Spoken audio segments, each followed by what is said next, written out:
Hello everyone, and thank you for giving me opportunity to share my knowledge. Today we are going to discuss why this diabetic foot ulcers are very difficult to treat, or it is taking too much time to heal. Where we are mistaken many times, offloading is left over there, and that is the reason the diabetic foot ulcer stays for years and years.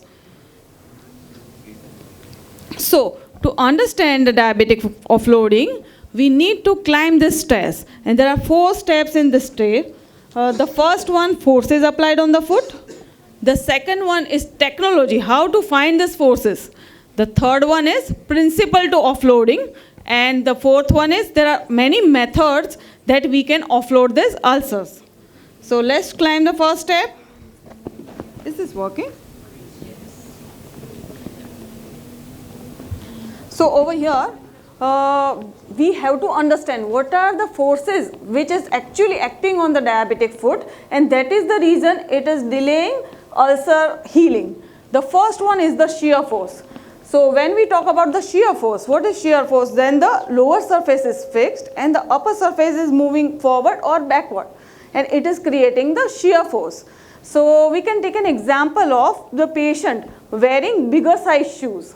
We are in India and we don't have availability of a manufactured wide shoes. So many times the patient have a wide foot or a swollen foot, come up buying the bigger size shoes. So whenever they are wearing bigger size shoes, what is happening after few months? The shoes will get stretched up and the foot will start sliding on the shoe. So when it is going forward or backward in the shoes, it is creating the shear force and it will not allow ulcer to heal, or either it will create a pressure and can be a chance of getting ulcers. The second one is friction force. The friction force is something that two material are rubbing with each other and going into the opposite direction. Over here, we can take an example like why we don't advise slippers for the diabetic neuropathy patients, because when the patient have advanced diabetic neuropathy, they don't have enough grip to hold the slippers. So whenever they are walking with the slippers are going forward and the foot is going backward. So many time आपने सुना होगा कि चलते चलते patients बोलते हैं कि मेरा slippers निकल जाता है. So that is the reason we don't advise slippers to our advanced diabetic neuropathy patients, and it is creating friction force. The third one is the compressive force. The compressive force is something when the foot is getting squeezed between two surfaces. Again, I am taking the example, the patient wearing shoes which has a tight toe box. The toe box depth is not good enough, or either its width is not good enough. So at that time, the foot is getting squeezed in between, and chances of getting ulcers will be more, or either it will delay the healing of the ulcer. The fourth one is tensile force. The tensile force, the classic example is the swelling of the foot. When we inflate a balloon and just scratch it with the nail, it will get tear off, right? The same way, when the patient have a swelling on the feet, the skin is getting stretched out and chances of getting injury will be much more. If the small pressure will come on the swollen foot, it will tear off and the chances of getting ulcer will be more. So now we are on the second step. How to find these forces? We understood the forces, but we have to find it where it is coming from. So the next one is, the first thing, we have to inspect the wound thoroughly. Where exactly the site of the wound is there, or what is the depth of the wound. The next will be, we have to inspect the shoe or the footwear of the patient. Why? Because when we have checked the site of the ulcer, and we have to correlate it with the footwear, whatever he is wearing inside or outside the houses. Because many times the straps coming on the foot is restricting the blood circulation and not allowing the ulcer to heal, or either sometime again the size of the footwear also matters a lot. So we need to examine the footwear, that what type of footwear indoor and outdoor they are wearing, and is there any role of the footwear on this ulcer. And many times I have seen in my patients the role of footwear in delaying the ulcer healing or in creating the ulcer is a lot of. The next thing, we are in India and many people are very religious, going to temple every day. spending lots of time barefoot over there. So in a diabetic neuropathy patient, we have to analyze the patient's daily routine, that are they going to temple every day, 2 times a day, and walking barefoot in that particular hot sunny atmosphere, because they don't have enough sensations. So they try getting, or either they can get a lots of injury because of that thing. The next one, going to washroom is very frequent in diabetic patients. So I have given all diabetic offloading sandals, shoes, and everything has been given. But in my one of the patient I have seen, the ulcer was not getting healed. Why? Because patient was going 5 times in a night only for washroom. So during those times, a small time, they are not wearing footwear and not actually following our instructions. So these are small activities also need to be taken care of. The last but not the least, the posture of a body. It starts from the foot. The first of all, we have to check the feet. Is there a pronating feet or a supinating feet leading to a weight or pressure concentration on the particular areas, or not only feet. We also have to check what is the posture above, because whenever a patient has a stoop posture, when I have a stoop posture, it will create, or either COG will go forward, center of gravity will move forward, and it will concentrate on my forefoot, and it will not allow the forefoot ulcer to heal. So not only feet, the upper body postures also matter over here. The next steps are, like we understood the what are the clinical ways to find the plantar pressure. So the same way we have digital ways to find plantar pressures. As per me, our eyes are scanner and the clinical pressures tells almost everything. But we are in the digital world and we have to show our patients something on the screen. So for that purpose also the digital ways are very important, that our patients can see their particular pressures, peak pressures and everything. So there are multiple methods are there to find out this plantar pressures. The first one is baropedometric platform. There are many companies making this type of platform. So the plate, it can give us idea about static foot pressures and dynamic foot pressures. Here they give us an idea like how much pressure is going inside, how much percentage the weight distribution there in the foot, what is the forefoot and rear foot pressure ratio, and the last one, the peak pressure. In this particular picture we can see these are the high pressure areas on the forefoot. There are more chances of getting ulcer in this particular areas. The second thing is laser foot scanners are also available, but this give only about a static condition of the foot and will not provide a dynamic one. The third one are the latest one, smart insoles. The smart insoles have a inbuilt sensors in it, and the patient can directly slip onto their shoes and do their activities whatever they are doing regularly, and during those activities what is the pressure areas, how much is pressure is going at the peak, they can give information like this.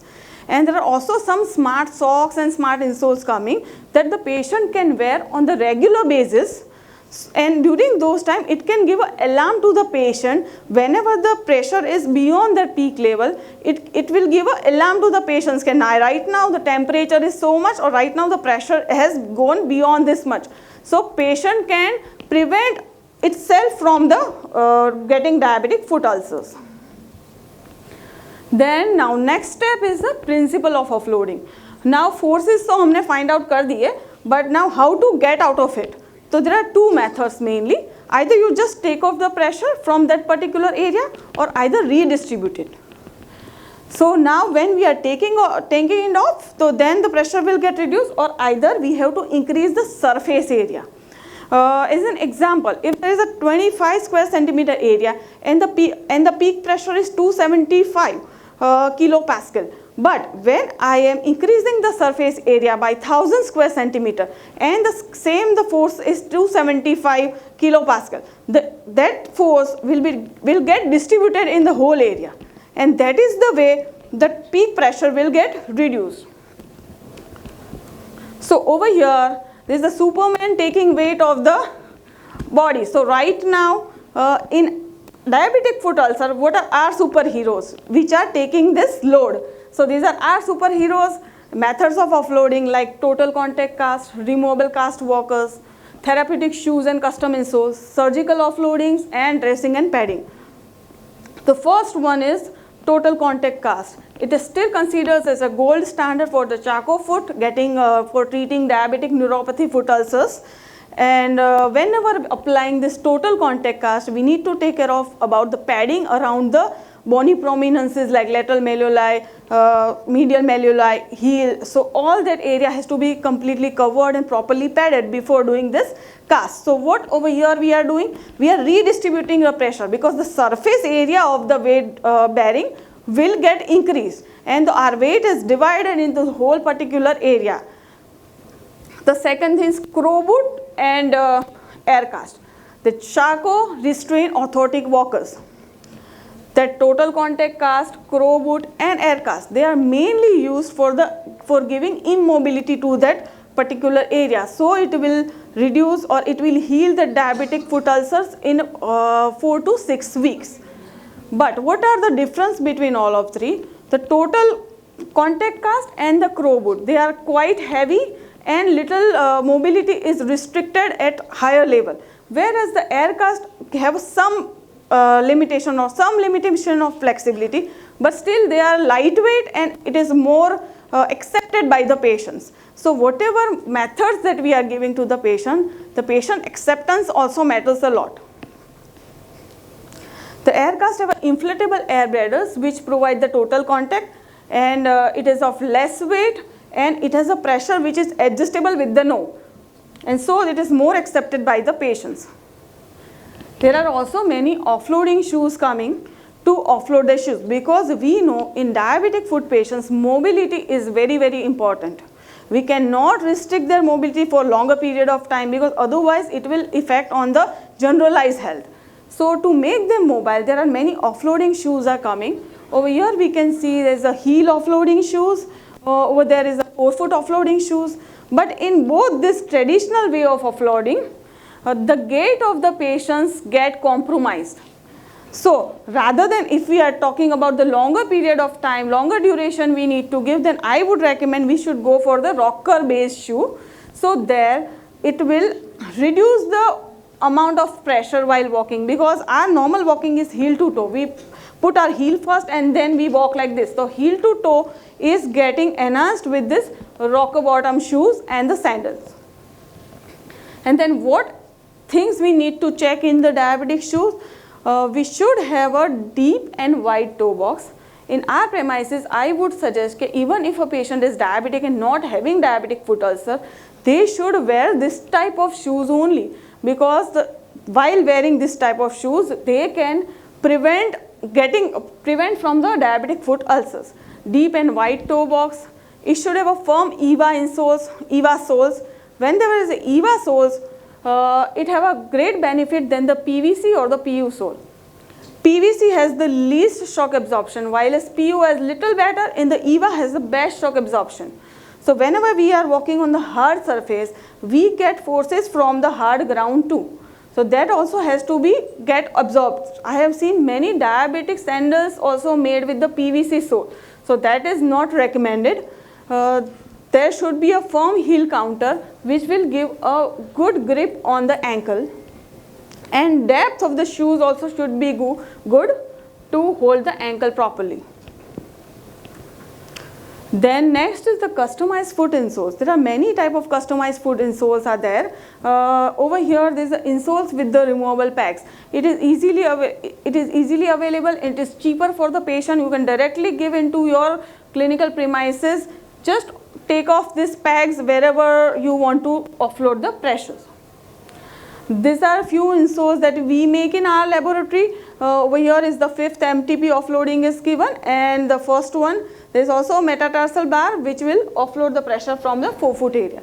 In the second one, it is designed in an anatomical way. It will support the not only medial arch, it will also support the transverse arch. And what is different in this, in the forefoot area, to offload the forefoot area for the diabetic foot, we have provided the gauze padding inside that insoles. The third one is for the Charcot one. where the midfoot ulcer is getting offloaded, and in the fifth one is first metatarsals. Here is the how we make it in our laboratory. Just a quick view. This is a 4-foot offloading applied with the gauze.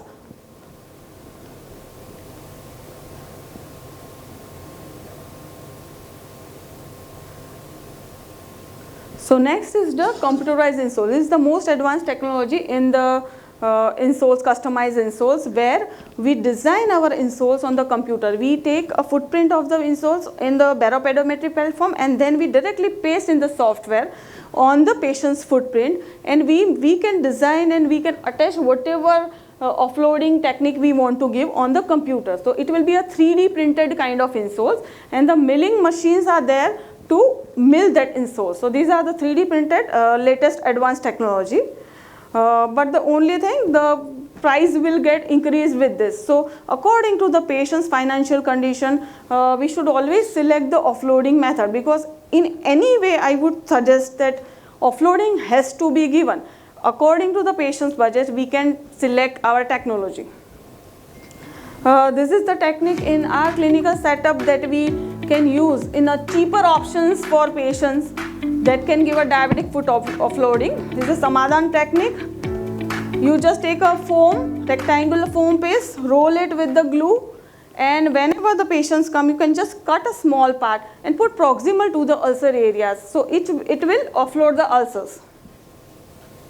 Then these are few technologies like make a donut pads in your dressings and include it in your dressing, so it will heal diabetic foot ulcer early.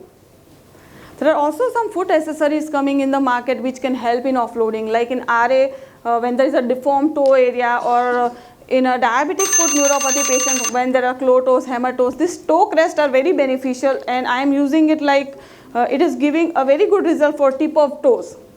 It will keep the toes separated and the tip of toes will not get any corn calluses. There are also the gel toe caps are coming, and because people are going to temple very frequently, we can also tell them to wear something, a gel socks kind of thing, so direct barefoot thing will not happen. So we know that Bolton said that whatever we put on the diabetic foot, that not matters. Whatever we take of the diabetic foot ulcers, that matters a lot.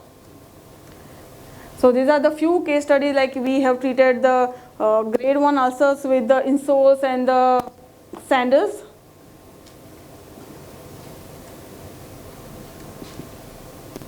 This is a leprosy foot that we have treated with the 4-foot offloading sandals for initial 1 month, and after that a rocker bottom one. So again, the patient friendly, it is the acceptance, patient's acceptance matters a lot. And to treat diabetic foot ulcers is a multidisciplinary approach we can to save the diabetic foot. And I am a proud member of Indian Podiatry Association, and we and our colleagues, all the specialty doctors, we are working together on the same motto, I prevent amputation. Thank you very much.